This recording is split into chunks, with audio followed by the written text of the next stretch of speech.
In this episode, you'll learn how personal experience can drive change. In this case, Addie's food allergies inspired meaningful legislation. You'll learn about navigating the legislative process, from drafting bills to securing sponsors and rallying support to pass laws. And you'll learn how youth voices matter. Young people can influence policy and drive real change.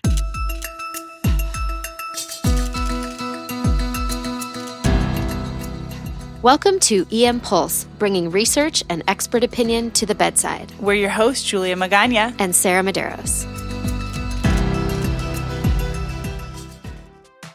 Welcome back to EM Pulse. We are excited to bring you another installment of our special mini-series on advocacy with our guest host, Dr. Anna Yap. Today, we're honored to bring you an extraordinary story of a mother-daughter advocacy in action. We're joined by one of our own stellar pediatric nurse practitioners at UC Davis, Robyn Lao, and her 9-year-old daughter, Addie, who together have embarked on a remarkable journey of turning personal experience into public policy. They've co-authored Senate Bill 68, ADDE, the Allergen Disclosure for Dining Experiences Bill, which aims to mandate labeling of the top 9 allergens on restaurant menus. Yeah, and I think what makes this story particularly special is how Robyn and Addie have approached this as true partners. So Robyn brings her expertise from the front lines of pediatric care at UC Davis, where she's used her 15 years of experience in healthcare to launch the Pediatric General Surgery Program at Shriners, Northern California, and helped our University of California Davis Children's Hospital become one of the first Level 1 children's surgery centers verified by the American College of Surgery. And then Addie brings her firsthand experience living with multiple severe food allergies. She's a passionate voice for change, serving as an ambassador for Red Sneakers for Oakley and the Food Allergy Institute to help raise food allergy awareness and education. Together, they are showing us how advocacy can be a powerful educational experience that spans generations. Their journey from managing Addie's allergies to writing state legislation demonstrates that there's no age limit on making a difference. As they navigate the legislative process together, both mother and daughter are learning valuable lessons about civic engagement, perseverance, and the power of speaking up for change. So, Addie, can you tell us what it's like living with food allergies? Well, I've had it since I was a baby, so it's pretty normal to me. But I have to carry my EpiPen wherever I go, so I would bring it to school or any activities after school. Have you ever had to go to the emergency department for an allergic reaction? No, but I've had some pretty close calls. Like when we were on a plane going home from Hawaii, my dad fed me a Maui chip, and he didn't realize it was from a different brand. And the moment it touched my lips, I started vomiting. So my mom helped me get better. Yeah, that sounds really scary. And It's probably because she's a pediatric nurse that she was pretty good at helping you avoid going to the ER. But it sounds like for anybody else, they probably would have had to. Yeah, it was scary. It had milk and we didn't realize. So, Robyn, as both a healthcare provider and a mother, how has your perspective on food allergies evolved since Addie's diagnosis? Yeah, and surprisingly, I didn't know that much about food allergies in the beginning because I worked mainly in surgery. And so when she was born, she had really severe eczema. And I thought, oh, wow, this looks pretty bad, but maybe I'm just paranoid, And so brought her to her pediatrician and realized that, wow, this is actually really severe. Was weeping. She looked like a burn victim. She was reacting to my breast milk every time I'd feed her. And so we discovered she had food allergies when she was maybe 3 to 6 months old. So I went on this strict elimination diet that helped her skin. And then we realized, wow, she's actually allergic to 7 of the top 9 allergens at that time. So it's definitely been a journey. It's taught me a lot of empathy in caring for my patients, with chronic illnesses. It really becomes a part of your whole life. Yeah. You mentioned the top 9 allergens. What are they? The top 9 allergens are milk, eggs, fish, shellfish, tree nuts, peanuts, wheat, sesame, and soy. Wow, that's in a lot of our food. It's a lot. And when I went on the elimination diet, I learned so much. I think not knowing, wow, soy is in so many products. So is milk, things that you wouldn't even realize. So it actually becomes quite challenging. You really have to read a lot of labels, a lot of education about food. I didn't even know sesame was tahini. So here I was eating hummus, thinking, oh, great, I'm avoiding dairy-containing dressings. Like it was my salad dressing. So instead of using a salad dressing, I was using hummus, thinking, oh, yeah, this is great. And then wondering why she was reacting when, she had my breast milk. And I was like, oh, my God, tahini is sesame. So, Robyn, was there a specific moment or experience that made you think we need to change the law about this?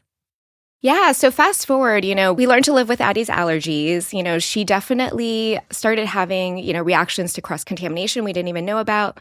We entered a food allergy program to desensitize her. So we did kind of all the things on our end, but still dining out really felt unsafe. And as she got older, of course, she's wanting to participate more in the meals that we're eating. Usually I pack food wherever we go, which makes it extra challenging when we go on trips, especially for her food allergy treatment programs. It's in Long Beach, so we do have to travel. And, every time I'm like, it's nerve-wracking, And so we really depend on labeling for packaged foods. And why doesn't that exist in restaurants? So how did you both go from an idea to writing legislation? What was that first step like? Well, first, we went to the Capitol, and we would go to different offices, and we would meet with different senators' aides, and we would, tell them, my whole life story and why we need them to support our bill. Yeah, and I was the legislative chair for NAPNAP, which definitely taught me a lot about the legislative process and how we go about supporting bills.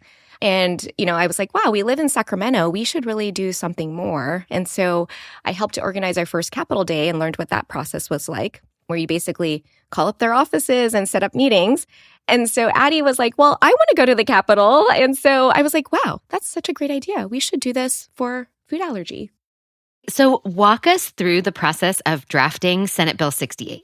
Yeah, so I, to be honest, did not write the whole thing, right? So they took my proposal. I went to the Capitol the day we went to propose it with a 2-pager with basically our facts, our story, and we had that information as well as a law review. So that was actually really empowering. The law review actually contained a lot of information, so brought those supporting pieces of work and handed it to them. And when they were interested in authoring it, they actually have a legislative office that helps do the first draft. So I can't take credit. Lay out the problem for us. What was that information you brought to them? Yeah, so food allergies affect 32 million people in the U.S. Yes, it's our story, but we are one of many. And that number is unfortunately rising. So that includes 10% of adults, 8% of children. And in California alone, that's 4 million people. And for children, that's 1 in 13 kids. So, about 2 kids in every classroom. So we're seeing people with allergies all the time then? Yes. And half of all fatal reactions happen in restaurants. And so this is a really high-risk setting for people with food allergies. 75% of allergy reactions happen in restaurants. And 54% of reactions occur despite people informing the staff of their allergens. So, really verbal communication is definitely not enough. It's often in my shifts, I'll see a patient coming in with a severe anaphylactic reaction from something they ate in a restaurant or in the restaurant setting and they didn't realize, right? So we see this all the time. Yes, for sure. 200,000 people require emergency medical care for food reactions every year, and 600 people die from anaphylaxis every year. So what was your solution? Yes, our solution is labeling. We really feel like if restaurants can put on their menus the top 9 allergens, patrons like us can be aware of what to avoid, and also it helps with the conversation, because oftentimes when we talk to the restaurant staff, we talk about our allergies, make sure they're aware, but they are often clueless. And, they unfortunately do lack the training. They lack the information. So they have to then go and talk to the chef. And it's kind of like that telephone game, right? They talk to someone, they come back. And then oftentimes we've had them go back and forth and they're like, oh, wait, let me double check this. And then it's really on our end, we're like, oh my gosh, should we trust the information that's being told to us? And we always pack emergency food anyways. And it's always that decision of, okay, do we feel comfortable or not? And I love cooking. And as I'm thinking about how I'm cooking and put together dishes, I can only imagine how hard it could be for somebody who's not cooking the food to figure out what is in a dish. For example, butter, right? That is milk, that is a dairy, but it's used oftentimes as the basis of dishes that you wouldn't necessarily know. And so I can just imagine how difficult that is. Yes, and often we have to prompt the waiter and ask about, what about the marinades? What about the batter for the chicken nuggets? It's in everything, And so even just the baked potato, we said, is there any butter in this at all? And he said, no. And then they would come back and they're like, actually, they doused it in butter before baking it. And I'm like, oh my gosh, it just hit our table. So, there's been a lot of close calls. You always have to ask about the cooking oil as well. She basically almost ate a hash brown once that was cooked in peanut oil, even though we disclosed that she had a food allergy to nuts.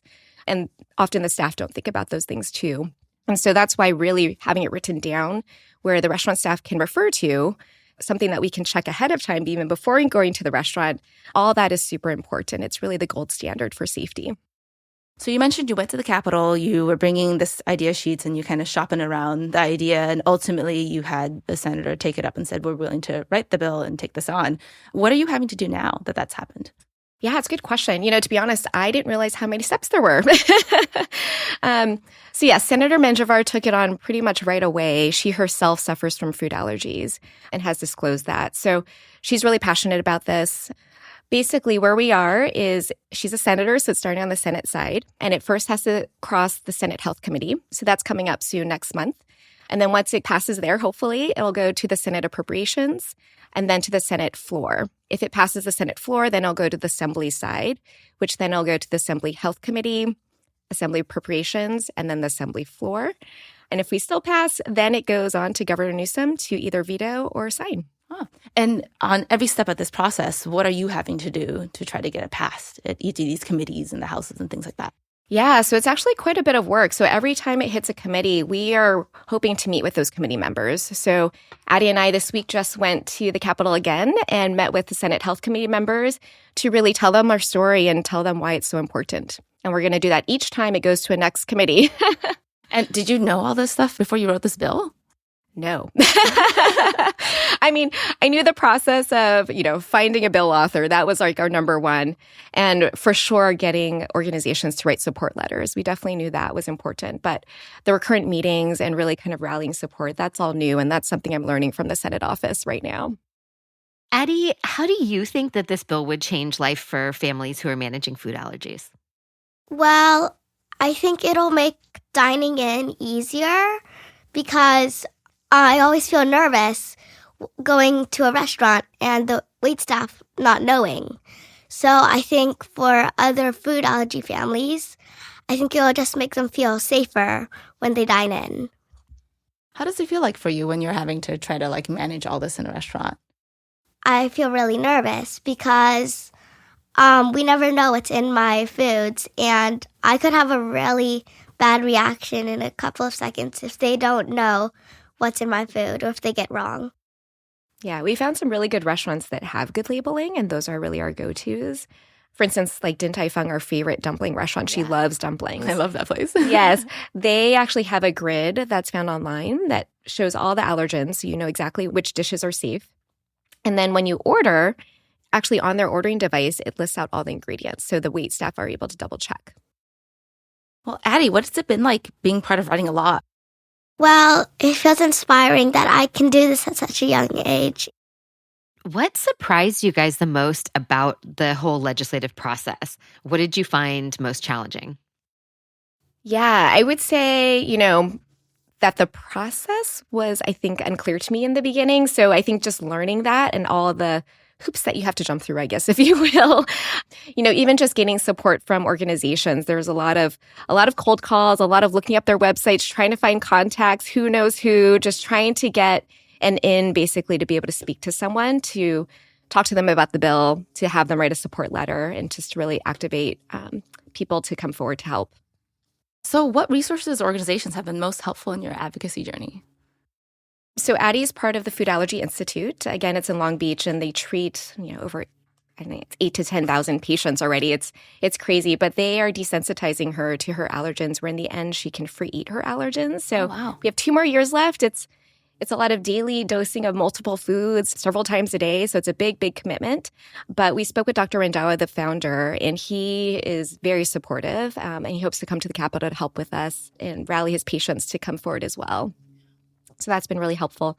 We also just have AAFA, which stands for Asthma and Allergy Foundations of America. So they just joined on as a bill sponsor, which has been huge for us as well. Oh, congratulations.